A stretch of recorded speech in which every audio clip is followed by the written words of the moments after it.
Cyclocross Crusade, race 4. We're at Rainier High School. It is cruddy and wet and probably going to be muddy, and I have absolutely no idea what this is going to be, but I'm here to have fun. So yeah, here we go.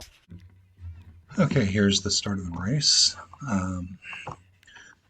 This is the Cat 5 Open men, Cat 5 Open women's, murky and cruddy and all of the things. But I'm pretty sure cyclocross organizers like to give you a false sense of hope when you start off a race like this. Really just kind of great hard grass that you can start kind of speeding up and feeling good about yourself, and then invariably, at least in this instance, reality sets in and there's a run-up. So, to be perfectly fair, I didn't get a chance to pre-ride the course shortly after I recorded that intro. I went to put on my helmet and it broke. So, I didn't even know I was going to race 10 minutes beforehand, because one of the mechanics in the pit, right guy named Aaron, loaned me his helmet without even asking anything. He just loaned it to me and then said, "Oh, my name's Jason." So, thank you, Aaron. You were a lifesaver on this one. And what you end up seeing here is sort of the first of many of the issues I end up having. It's just muck.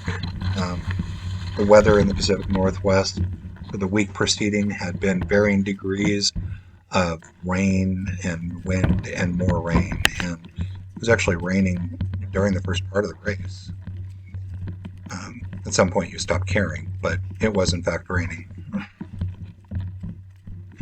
And I'm also learning as first season of my cyclocross racing begins to draw to a close that in the off season I should just start training with a 20-pound sack of flour on my shoulder or something and just running up and down stairs. So my apologies to anybody with the water on the lens. Not quite yet figured out how to avoid that. I have an older GoPro, so I don't have the screen on it.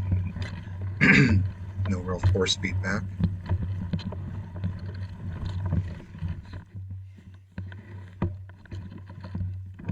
Yeah. And there it goes. Trying to find a line, trying to find a line. Oh, no line. And that's like riding through a bog without the interesting crickets playing the banjo.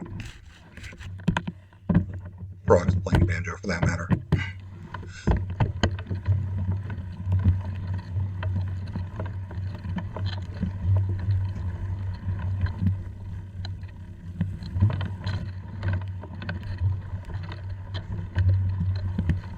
Just going through, trying to find the line. And can't. I spent so much time just kind of running in this ride.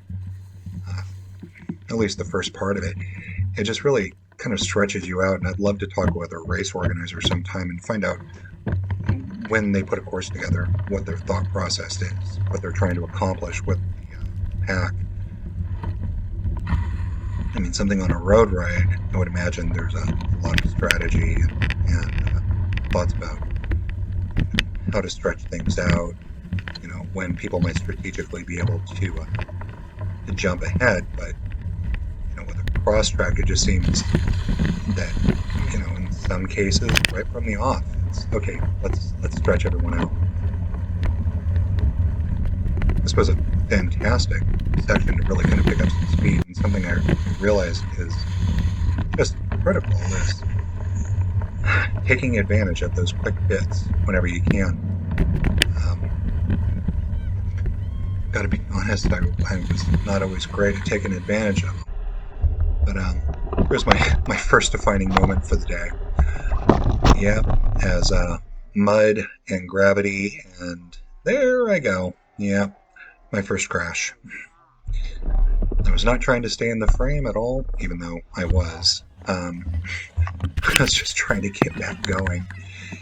And right as I dropped the camera down, somebody crashed right in. Right there she goes, and it was just all of us trying to get going again.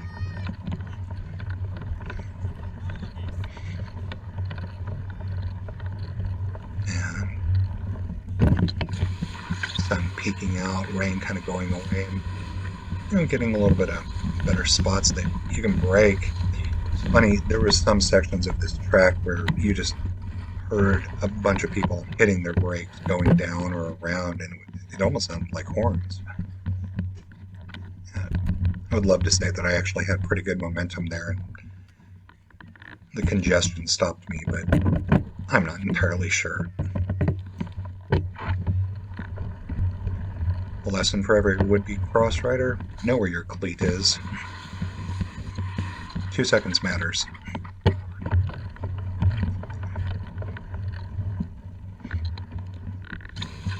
Taking the lines as best you can. Just trying to grab other people's wheels and just see where they were going. I figure they were charting a good course. These barriers were wickedly unnecessary. There was nobody speeding through this. And again, just, man, some of these women beginners are just swans, just flying. Mounts and dismounts, like, that's what they do: breakfast, lunch, and dinner. This guy off to the right, it's like, okay, this is going to be the easiest part of the course. And I don't know that he was wrong. It was rough, it was a bit undulating, but it wasn't bad. At least this section of it wasn't. Very narrow.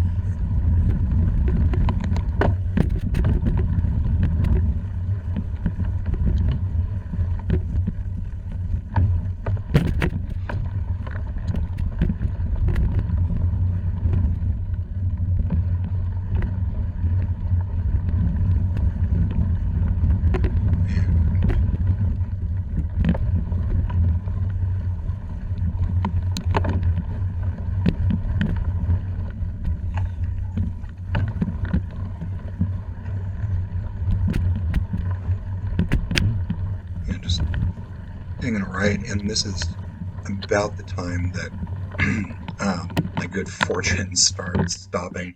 I was looking at it, and it looked pretty navigable, and then it wasn't. And I'll tell you, I had let out some pressure on my tires to try and grab some traction, and I'd been doing pretty well, but I think I'm at about 41 on this race, and I got to drop down to at least another 4 or 5 pounds. I'm unable to work it. Might even go to some bigger tires next year if I'm keeping the same wheels and same bike. I'm running 37s at the moment, and that seemed pretty good for most instances, although some of the folks riding this on their gravel bikes, they're near 2-inch tires. They got all the play in the world.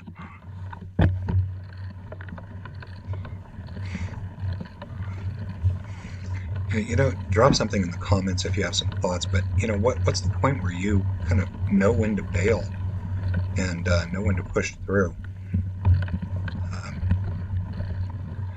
There's some of the times here I'm just looking at it going, all right, I'll go. I can keep on pushing it. And other times where I wonder if that extra effort just ended up kind of costing me more time and more exhaustion.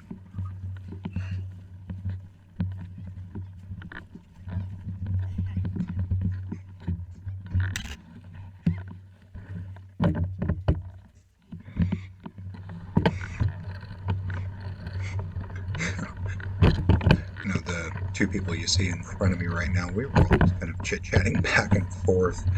I think collectively just wondering the overall wisdom in us picking this up as a hobby.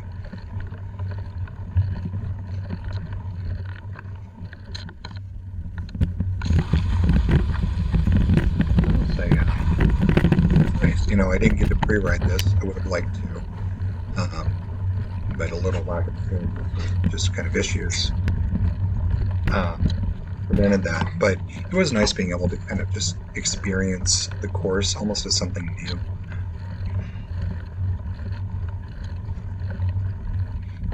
This here is actually, it's not bad as far as the ground goes. A little bit muddy, but not bad. What really started to wear on you, though, is just the gradient. I think, you know, you can check my Strava data, but I'm pretty sure it's about 2% this entire way up. And I'm pushing up as hard as I can, but it just takes forever. And if you look kind of down on the corner of the frame here in just a minute, you're going to see somebody who had their cell phone set up on a log, and they were just recording at ground level all the riders. So if you happen to be the person recording that, or you know who they were, I would love to see the footage coming up on this. There it is. I was thinking that was pretty cool and pretty bold.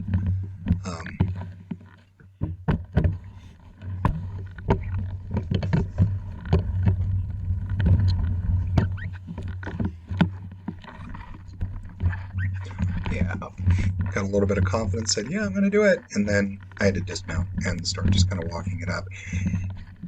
And I don't know for other people, but man, that mounting, dismounting, running, mounting, dismounting, running, it kind of saps it out of you. And it's probably a lack of training on my part that gets that.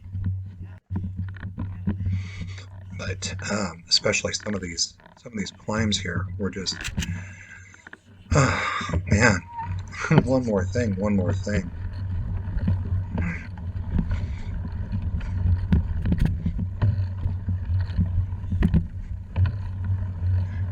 And coming around the corner here, starting to feel pretty good about myself, and just slogging through this mud, just sapping it all out of me as I was going.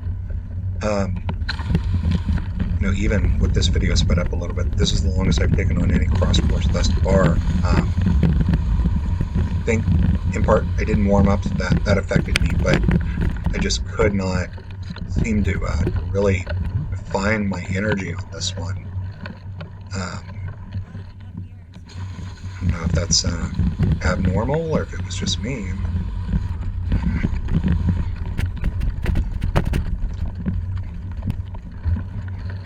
And coming through. It's actually all pretty nice and kind of windy, a little bit sloggy, but not bad.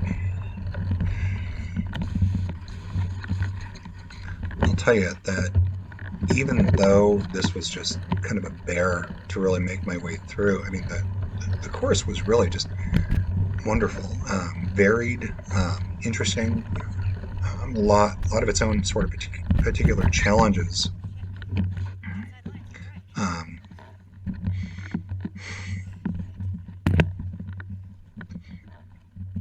And we were all just sort of hustling it.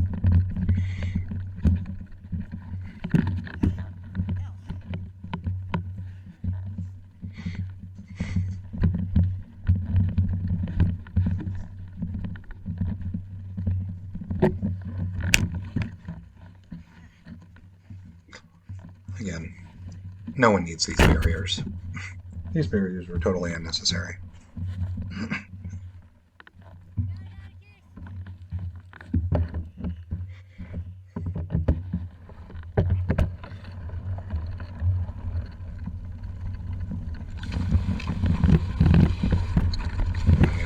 mean, yeah, this is kind of one of the better parts towards the end. Getting a little bit of speed and then just kind of whipping up here. I think in part I ended up getting a little bit psyched out by some of these areas. Again, I don't know how normal that is. A bike injury a few years back that sort of made me a little bit hesitant, but some of these areas I was riding and I really felt like I had it to put in, and then I just see a bunch of other people running it up. And what do you do?